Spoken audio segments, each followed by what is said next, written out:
खुलुमबाय बड'लेण्ड इंखं टेलिभिजन स्टुडिय'आव आं दिनै रिंकु बसुमतारी दिनै मोनाबिलिनि गाहाय रादाबफोराव दं गोजां बोथोरनि जथुमनि गिबि सानावनो दुंहाव थासारि बुंथिगिरिया मार्शेल लागायना अखिल गगैखौ सदननिफ्राय बाहेर खालामदों शेरमान आलिया एआईइउडिएफनि एमएलएफोरजों लोगोसे जयैनो सावरायदों उमानन्दआव लख्रानि उदखार फेरि सिबिथायजों लोगोसे गासैबो दखान गला बन्द गवालपारायाव हाग्रानि मैदेरनि गाग्लोबनायाव सासे सुबुंनि जिउ खहा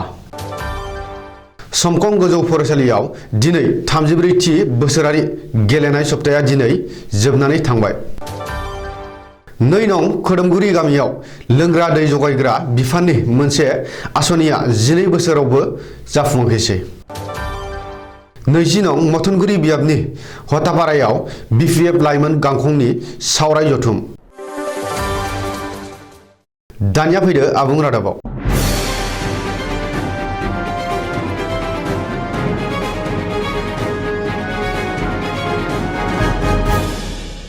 आसाम विधानसभायाव सानबानि हाबाफारिजों दिनैनिफ्राय जागायबाय गोजां बोथोरनि जथुम विधानसभायाव गोजां बोथोरनि जथुमा दिनै फुंनि 9:30 रिंगानिफ्राय जागायदों दिनैनिफ्राय 24 डिसेम्बरसिम सोलिगोन गोजां बोथोरनि जथुमा मिथिनो हानाय बायदिब्ला देग्लायनि गोजां बोथोरनि जथुमाव रायजो सोरखारा मोन 12 बिलफोरखौ सदनाव लाबोगोन बेनिनो मोनसे बिला एमेन्डमेन्ट एबा रिपिल बिल ओरैहाय गिबि साननि जथुमावनो दिनै सदनाव गोख्रों दान्थे बिदान्थे जादों आरो जथुमनि गिबि सानखालि फुंनि समावनो बुंथिगिरि बिश्वजित दैमारिया शिबसागरनि एमएलए अखिल गगैखौ सदननिफ्राय बाहेर खालामदों रिपर्ट बायदिब्ला आइजोफोरनि सायाव इनाय उदखार खालामनायनि बागै अखिल गगैया सोंथि सोंदोंमोन आरो एनसिबिआरनि रिपर्ट बायदियै आइजोफोरनि सायाव गाज्रि आखु बाहायनाय आरो उदखार खालामनायाव आसामानो सेथियाव होननानै अखिल गगैया बुंदोंमोन नाथाय अखिल गगैया सदनाव बिबुंथि लाखिफुबाय थानाय समावनो बुंथिगिरिया अखिल गगैखौ होबथायो आरो बिबुंथि लाखियाब्ला सोंथि सोंनो थाखाय खावलायो बेजों लोगोसे साप्लिमेन्टारि सोंथियाव मानो बिबुंथि लाखिनांगौ होननानै गोख्रों होबथायो बेनि उनावनो सदनाव दुंहाव थासारि सोमजियो जाउनाव बुंथिगिरि बिश्वजित दैमारिया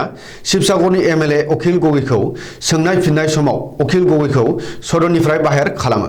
बुंथिगिरिया मार्शेल लागायनानै अखिल गगैखौ सदननिफ्राय बाहेर खालामहरदों बेनि अनगायैबो एआईइउडिएफनि एमएलएआ बुंथिगिरिनि साखाथियाव थांना सोमावसारनायखौ नुनो मोनदों आसाम विधानसभायाव दिनैनिफ्राय जागायबाय गोजां बोथोरनि जथुम गिबि साननि जथुमावनो नगाव जिल्लानि बदरद्रवायाव इभेक्सन खालामनायखौ लानानै एआईइउडिएफनि सोद्रोमाफोरा गोख्रों सोमावसारदों आरो जथुमखौ दोनथ'नो दाबि खालामदों नाथाय एआईइउडिएफनि बे दाबिखौ नेवसिगारदों बुंथिगिरि बिश्वजित दैमारिया बेनि उनावनो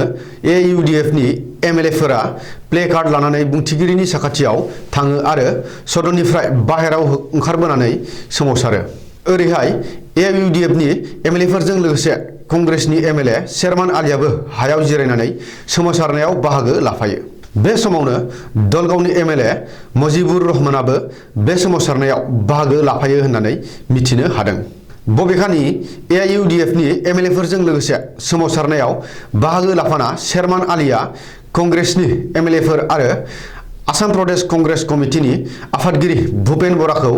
गोख्रों रावजों सोंखारियो बेजों लोगोसे सोरखारा गिबियाव फसंथानायनि हाबाफारि लाग्रोनायनि उनावसो इभेक्सन खालामनांगौ होननानै बुंदों शेरमान आलिया बुरलुंबुथुर दैमा गेजेराव थानाय बुहुमनि फिसासिन दैमा दिप उमानन्दआव लख्रानि उदखारि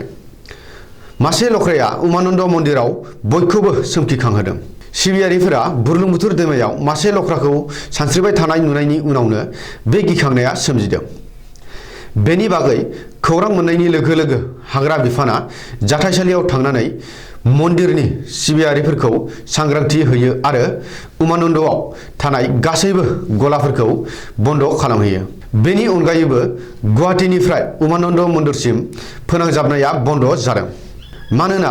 लख्रानि उदखारनिफ्राय रैखाथिखौ नोजोर होना फुंनि 9 रिंगानिफ्रायनो फेरि सिबिथायखौ बन्द खालामनो गोनां जादों। जाउनाव माखासे फेरि दावबायारिफोरा गोब्राब जेंनाजों मोगा-मोगि जानांदों। बबेखानि उननि समाव हाग्रा बिफान आरो गुवाहाटीआव थानाय रायजोआरि जुनारसालि खुंथाया उमानन्दआव थांनानै उदखार खालामनाय लख्राखौ ट्रेंकुलाइज खालामो आरो बेनि उनावसो फेरि सिबिथाया जागायफिनो होननानै मिथिनो हादों। गवालपारा जिल्लानि लखिपुराव फिन हाग्रानि मैदेर गाग्लोबदों। लखिपुराव हाग्रानि मैदेरनि गाग्लोबनायाव आरोबाव सासे सुबुङा जिउ गोमादों। थांनाय हराव जादों बे मैदेर गाग्लोबनाय बे जाथाया। मैदेरनि गाग्लोबनायाव जिउ गोमानाय सुबुंखौ लखिपुर पानिसालि खारियापारा गामिनि 28 बोसोर बैसोनि मार्सेल सांमा होननानै सिनायथिनो हादों। रिपर्ट बायदिब्ला थांनाय हरनि 11:30 रिंगायाव हाग्रानिफ्राय ओंखारबोनाय मैदेर फालोआ पानिसालि खारियापारा गामियाव उदखार खालामफैयो आरो बे गाग्लोबनायाव मार्सेल सांमा मुंनि लाइमोना जिउ गोमायो। बबेखानि गामिनि थागिरिफोरा थांनाय हराव मैदेर नेनाय समावनो हाग्रानि मैदेर फालोआ गाग्लोबो, जेराव मार्सेल सांमाया अबथिरा जिउ गोमानो गोनां जायो। मख'नो गोनांदि साननै सिगाङावसो गंसे काराव हाग्रानि मैदेरनि गाग्लोबनायाव 3 सुबुङा जाथायसालियावनो जिउ गोमानायजों लोगोसे गुबुन 2आ गोब्राब जखम जादोंमोन। धेमाजि जिल्लानि मुरखोंसेलेक सोलोंथाइ खोन्दोनि सिङाव थानाय समकं गोजौ फरायसालियाव 13 दिसेम्बरनिफ्राय खुंजानाय बोसोरारि गेलेनाय सप्ताया दिनै जोबनानै थांबाय। दिनै जोबथा हाबाफारियाव बान्था राननाय आरो गेवलां मेल खुंनाय जायो। समकं गोजौ फरायसालिनि गाहाय फोरोंगिरि हरजित रायचौधुरीनि मासि सामलायनायाव खुंनाय गेवलां मेलाव थांखिजानाय बुंथिगिरि महरै सिमेन्ट सापरि फरायसालिमानि असमिया बिफाननि गाहाय बुंथिगिरि डक्टर रानु गगৈ, समकं गोजौ फरायसालिनि लेङाइ आफादगिरि देबान्द सिंह, जिएनएसएमनि गाहाय नेहाथारि तुलन्त सनवाल बिथांमोनजों लोगोसे गासै फोरोंगिरि हान्जा आरो फरायसाफोरा बाहागो लायो। क'क्राझार जिल्लानि गसाइगाव महकुमानि बेन्दोंआव थानाय 2 नं खोरोमगुरि गामियाव थांनाय 12 बोसोर सिगाङावनो मावनो जागायजेननाय दै जगायग्रा बिफाननि मोनसे आसनिया दासिमबो जाफुङाखैसै। सोलायनाय नांगौ होननानै रायजो राजाया इउपिपिएल दोलोनो भट होनानै बिटिसिनि खुंथाय गोहोआव फैहोदोंमोनब्लाबो नाथाय जेबो मुलाम्फा जाफुङाखैसै। आथिखालनि दै जगायग्रा बिफाननि बिटिसि इएम उखिल मुसाहारिया थांनाय 2021 मायथाइयाव लुफुंनाय आसनिखौ बेखेवनानै होदोंमोनब्लाबो दासिम 2 बोसोर बारलांनानैबो बै आसनिनि दैखौ खुरुमगुरि गामिनि रायजो राजाया गरदसेबो मोनलोङाखै। 40 लाख रां बाहायनानै फाहामदोंमोनब्लाबो नाथाय जेबो मुलाम्फा जाफुङाखैसै। जाख्ल'नाय गैयै लाथिख' सहायनाय सोरखार होननानै दल दामबोबाय थानाय प्रमद बर' दैदेननाय बिटिसि सोरखारनि सायाव रायजो राजाया फोथायनाय गैयै जालांनो हमदों।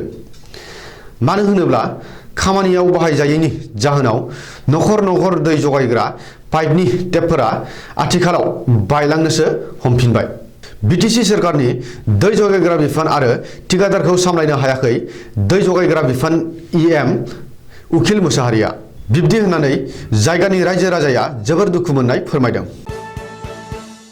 बरपेटा रडनि साखाथियाव थानाय बाक्सानि 20 नं मथनगुरि बियाबनि हाथापारायाव सालबारि जिल्ला इयुथ बिपिएफनि बानजायनायाव सानसेनि मेहेरगोनां हाबाफारिजों बिपिएफनि लाइमोन गांखंनि सावराय जथुम मेल लानाय जादों। दिनैनि बे हाबाफारियाव बाहागो लाफैदों 21 नं सालबारि बियाबनि एमसिएलए जय मुसाहारि, सालबारि जिल्ला बिपिएफनि नेहाथारि प्रबीण दास, मथनगुरि ब्लक कमिटि बिपिएफनि आफादगिरि अमर सिंह बसुमतारी आरो नेहाथारि आबुल कालाम आजाद, सालबारि ब्लक कमिटि बिपिएफनि आफादगिरि राजु बसुमतारी, बिपिएफ दोलोनि उत्तर हावली प्राइमारि कमिटिनि आफादगिरि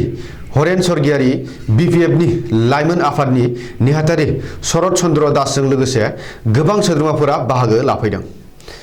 दिनैनि मेलाव बाहागो लाफैनानै बिपिएफ दोलोनि लाइमोन आफादनि नेहाथारि